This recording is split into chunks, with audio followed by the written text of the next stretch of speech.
좋아요 누르는 거 잊지 않으셨죠? 바람난 사연 지금 시작합니다. 어디 가서 터놓는 성격도 아니다 보니 솔직히 한 번도 이런 말 한 적 없는데 그렇지만 여기서라도 한 번 속 시원히 말해볼까 한답니다. 아니 혼자 사는 과부 마음 누가 알기나 할까요? 젊어서는 그래도 나름 괜찮은 외모였는데 이제는 서방 죽고 혼자서 죽기 살기로 살다 보니 어느덧 거울에 비친 내 모습은 추어디 추한 과부가 따로 없다는 생각이 든답니다. 이렇듯 60이 다 되어가는 과부에게 어디 누구 하나 새장가 올 사람 하나 있겠냐고요.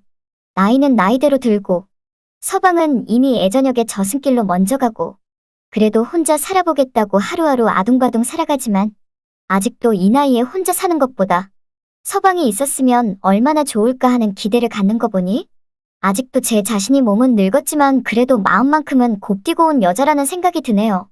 저는 오래전부터 일수 찍는 일을 시작했고 오늘도 시장통에 나가서 일수를 찍고 있는데 글쎄 매일 보는 사람들이지만 제각각 어찌나 다 짝들이 있는지 나보다 늙고 못난 과일가게 옆편네도 서방은 있고 나보다 못사는 나물가게 옆편네도 서방 있는 마당에 그러나 난 어디 허전한 내 마음 하나 채워줄 남정네가 없다는 게 어찌나 가슴 한편이 아리고 휑하게 다가오는지 이렇듯 남자 하나 없이 사는 게 그래도 익숙해서인지 오늘도 그냥 베개나 껴안고 하루를 마감하며 잠을 청하고 있답니다. 그러던 중 며칠이 지날 무렵 남편 제삿날이 찾아왔어요. 여느 때처럼 남편 제사에 맞춰 제사 음식을 나름 준비하고 있었죠. 일찍 간 매정한 서방일지라도 그래도 내 인생에 있어 서방이었던 양반인데 어디 제사를 거를 수가 있나요? 그래서 이번에도 남편 제사에 맞춰 이른 아침부터 준비를 했지요. 그런데 아침 대바람부터 어디서 자꾸 개 짖는 소리가 들리더라고요. 아니 누구네 집개가 이렇게 아침부터 우렁차게 짖어대는지 금방 소리가 사라지겠지 했는데 아니 개 짖는 소리는 점점 더 가깝게 들리고 급기야 그 소리가 점점 우리 집 대문 앞에서 들리는 것 같더라고요. 그리하여 조심스레 문을 열고 나가보니 아니 이게 웬일이야? 글쎄 크고 건장한 누렁이 한 마리가 우리 집 대문 앞에서 저를 보고 꼬리를 흔들며 짖지 않겠어요? 저는 그 모습을 보고 놀라서 황급히 다시 문을 닫았는데 글쎄 그 개는 가지 않고 계속 우리 집 대문 앞에서 짖는 것 같았습니다. 좀 있으면 주인이 와서 데려가겠지 했는데 아직도 집 앞에서 짖는 거 보면 혹시 유기견인가 싶더라고요. 그래서 혹시 몰라 개목줄이 걸려있나 보려고 다시 문을 열어봤는데 역시나 문 앞에서 저를 보며 꼬리를 흔들고서 짖지 뭐예요? 개목줄도 안 보이고 이상하다 싶었죠. 저는 제사 음식을 준비하던 중에 사다 놓은 사과 한 조각을 던져서 그 개에게 먹고 가라며 주니까 그 개가 잠시 음식을 받아먹고서 가나 싶더니 또다시 저를 보고 계속 짖지 뭐예요? 사과 한 조각 주면 먹고 갈 줄 알았는데 아니 가지도 않고 1시간 넘게 우리 집 앞에서 짖고 있으니 개 짖는 시끄러운 소리에 동네 주민들이 하나둘씩 나오더라고요.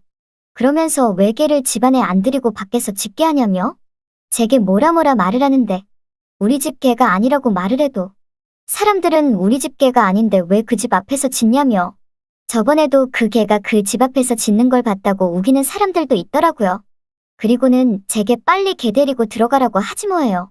그 말에 홀린 듯 저도 모르게 그 큰 누렁이 대형견을 집 안으로 들이게 됐어요.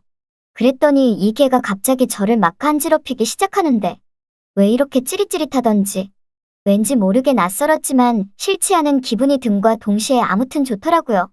매번 살아있는 온기라고는 이 집안에서 한 번도 느껴보지 못했었는데 비록 사람은 아니고 남자는 아니지만 그래도 살아있는 무언가가 따스하게 나를 대해주니까 솔직히 기분이 나쁘지 않았답니다.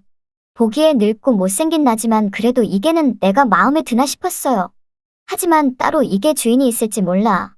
섣불리 데리고 있기도 뭐해서 전단지를 만들어서 동네에 붙였지만 아무도 이 개 주인이라고 나서는 사람은 없었답니다. 그리하여 무작정 그냥 키우게 됐어요. 자연스럽게 그 큰 대형견과 제가 동거를 하게 되었죠. 한 번은 백숙을 끓였는데 사료 말고 백숙을 줘봤더니 아주 잘 먹더라고요. 마치 죽은 남편처럼 먹는 모습도 비슷하고 잘 먹기까지 했답니다. 물론 뼈는 다 발라주었죠. 국물까지 깨끗하게 원샷하는 그 개를 보고 참 요물 같단 생각이 들었답니다. 힘도 장사고 생긴 것도 늠름하고 사람으로 치면 힘 꽤나 쓰는 돌쇠 그 자체라고 느껴졌죠. 자연스럽게 그 대형견의 이름은 누렁이가 되었지만 제가 누렁이와 생활하면서 누렁이에게만큼은 이 세상 부럽지 않게 잘해주었답니다. 최고급 사료에 그리고 집안에서 키우면서 빚질 다 해주고 목욕시켜주고 그리고 제 침대 옆자리까지 양보하며 누렁이와 정을 쌓아갔어요. 누렁이도 이런 제 마음을 알았던 건지 매번 제 얼굴을 간지럽히는데 이제는 입 주변까지 우리 집 누렁이가 간지럽히더라고요. 그 기분이 어찌나 좋던지. 비록 남정네는 아니지만 그래도 누렁이가 있어 기분이 좋았답니다. 여러분이 지금 듣고 계신 채널은 바람난 사연 채널입니다. 누렁이와 함께하니 점점 더 전 행복했어요. 그런 누렁이도 행복해 보였죠. 그리고 이상하게 누렁이가 꼭 죽은 남편 같았어요. 남편이 다시 살아온 느낌이 들었으니까요. 그러던 어느 날 누렁이 주인이라며 웬 아줌마가 한 명 찾아왔더라고요. 그런데 이렇게 늦게 누렁이를 찾으러 와서는 한다는 말이 당장 누렁이를 내놓던가? 아니면 지금처럼 누렁이를 키우실 거면 돈 100만 원을 달라고 하지 뭐예요? 그 말을 들으니 그냥 누렁이를 다시 줄 수도 없고 정은 정대로 들어서 돈 100만 원을 주고 그냥 누렁이를 다시 키우게 됐어요.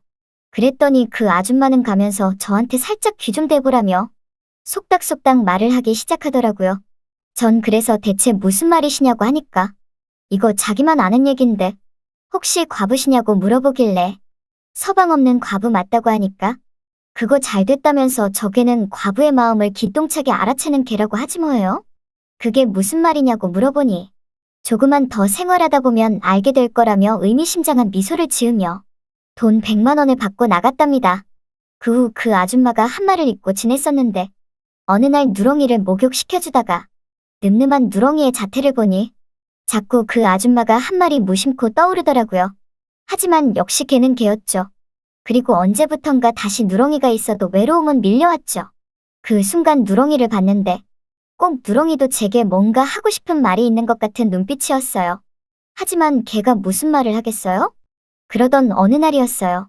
집에 누군가 찾아와서 나가보니 제 나이 또래의 남정네가 우리 집 앞에 서 있지 않겠어요. 그래서 제가 무슨 일이냐고 물어보니 저보고 받으라면서 쪽지 하나를 주고 사라졌는데 그 남정네가 가구 쪽지를 펼쳐 읽어보니 공원에서 누렁이 데리고 산책 나온 제 모습 보고 마음이 갔다면서 혹시나 마음에 있으시면 오늘 저녁 동네 커피숍으로 나올 수 있냐는 쪽지였죠? 저는 순간 이게 뭔 소린가 싶어. 분명 허우대 멀쩡하고 괜찮은 남정네였는데 그런 남정네가 다늙은 나에게 다가와 좋다고 고백까지 하다니 이게 다 누렁이 덕분이라는 생각이 들었답니다. 그리하여 더 이상 생각할 것도 없이 그 남자를 만나러 나가려고 준비를 하는데 마치 우리 집 누렁이가 제게 이렇게 입고 가라고 하는 듯 제 옷 하나를 입으로 물어다 주더라고요. 그래서 그 옷을 입고 그 남정네를 만나러 동네 커피숍에 갔는데 그 남정네랑 마치 오래전부터 알고 있던 사이처럼 우리는 급속도로 가까워지게 되었답니다. 그렇게 하여 그 뒤 느지막이 함께 살게 되었네요. 이게 다 복덩이 같은 우리 집 누렁이 때문 아닐까 생각해요. 왜냐면 누렁이 데리고 공원에 산책 나가서 그 사람을 만나게 되었으니까요. 늙음하게 누렁이와 평생 단둘이서만 사나 싶더니 이렇게 뜻하지 않게 괜찮은 남정네도 만나고 요새 전 정말 남부럽지 않게 늘 행복하답니다. 집안에 사내가 둘씩이나 되니 얼마나 든든하겠어요. 안 그래요, 여러분? 잘 들으셨나요? 오늘의 바람난 사연은 여기까지입니다. 구독과 좋아요 부탁드립니다.